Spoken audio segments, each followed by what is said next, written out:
Welcome back to our 5 Things series, where we talk about everything related to offshore investing. Really excited to have Brandon Naidu in the room. And today we're going to talk about what do you do once you've considered to go offshore. As a reminder, in our first series, we spoke about why consider offshore in the first place. Today, we'll be talking about once you've considered offshore, what are the different opportunities that you've got available to you? And in looking at the different opportunities, how do you practically access the offshore market? So welcome, Brandon. Really great to have you in studio with us. If a client is looking for options to invest offshore, what would they need to consider and what options are available for them? Mira, I think that's a great starting point in terms of you've made the decision to go offshore, but how? How do you go offshore? And the words I hear being thrown around quite a lot is, do I use the direct route or the indirect route? So let me explain that. When we talk about the direct route, it means in hard currency, I want to invest offshore. So be that in dollar or euro or pound, that is the currency of the investment I'd like to place offshore.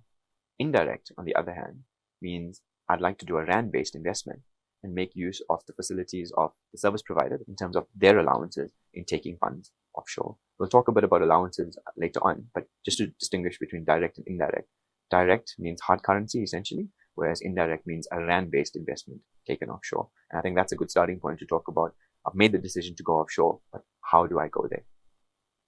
That's great, and that's very informative. Thank you, Brandon. There's a perception out in the market that offshore investing is only really available for the wealthy, for the high net worth individual that's got lump sums available and the ability and the capabilities and resources to invest offshore.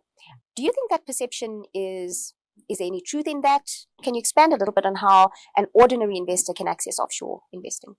No, that's valid for me. I think the question of offshore being only for the wealthy comes up quite often. And I'd like to say that it's not only available to the wealthy, simply because your entry points vary. You can access offshore in an investment account from, or a so-called unit trust as it's more colloquially known, in the indirect option from 500 Rand a month.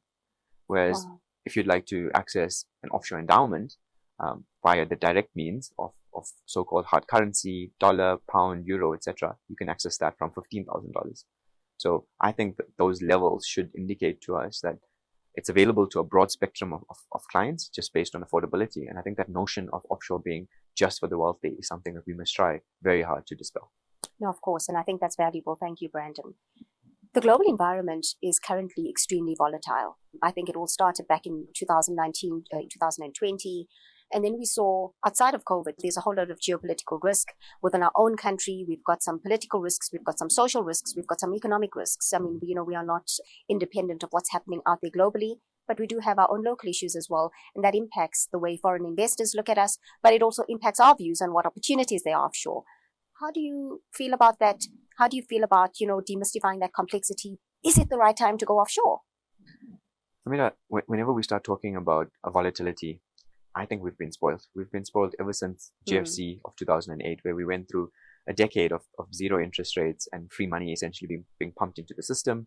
And we saw, if I can call it, stable markets for a rather long period of time. COVID jolted that, obviously, the pressure applied on supply chains. And then, as you mentioned, geopolitical tension in Russia and Ukraine. And now the banking crisis that's currently ripping through the world. Those have been jolts to the system. I think inflation is the big problem of today, and an increasing interest rate environment that we're in means that what worked years ago is not really working today. And that's the volatility that people are seeing and experiencing. And I think the point for us to note, and the point that we need to be comfortable with, is it's not volatility that's uncommon.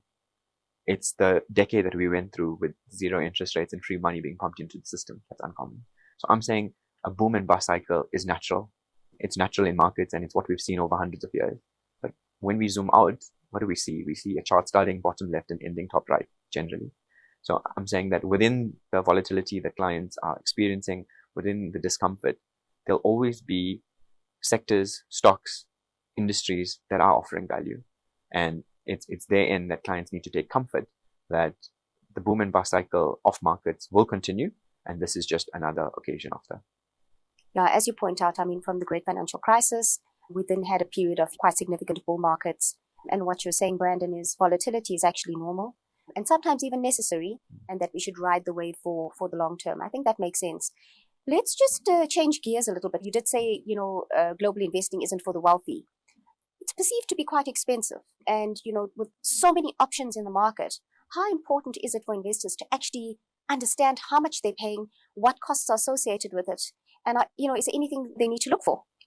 Whenever the question of cost comes about, I feel as if we can quickly go into a conversation about active management and index investing or passive. Sure. But before we go there, because we will go there, but before we go there, I'd like to say that when you're thinking about costs, yes, the total investment charge is important, or your so-called portfolio fee, but there's also an administration fee that you pay for the platform that you're on. There's also an advice fee to be considered. So when we think about costs, it's that holistic cost that we need to bear in mind.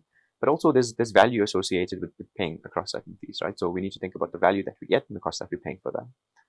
Let's talk about the index versus active debate, which I'm hoping is coming to an end now, because I think by and large, people realize that there is a place for both passive investments and active investments. And regardless of the approach that you end up using, whether it's a core and satellite approach where you've got your index investments at your core and your active solutions as satellites around that, or whether you decide that for your longer term investments, you want to use index, for your shorter term, you want to use active, whether you decide to go through a single manager or a multi-managed approach, all of these decisions you would make with a financial advisor at your side to help you decide what's best for you at a specific point in time. So I think when we're talking about costs and we go into this conversation about index investment and active investments, there are a number of options available to you. And it's just about making the right decision for you to bring about the overall goals that you're looking to achieve. Thank you, Brandon. I think you quite appropriately, picked on quite a valid point. Even as we try and simplify this conversation, once you decide to make the plunge, there are some big decisions to be made. You spoke about the currency risk and hedging currency risk. You spoke about the sectors and sector allocations outside of South Africa. You spoke about the different geographies, and there are implications such as cost and fees. There are different asset managers out there. There's a lot of decisions to be made. So now I'm an investor and I want to take the plunge. How do I do that? And is there any help out there for me? Yeah, I think help's an important concept, right? So I think the financial advisor would naturally be your first point of call. But let's not think of the financial advisor existing in a vacuum. The financial advisor is supported by specialists in different areas.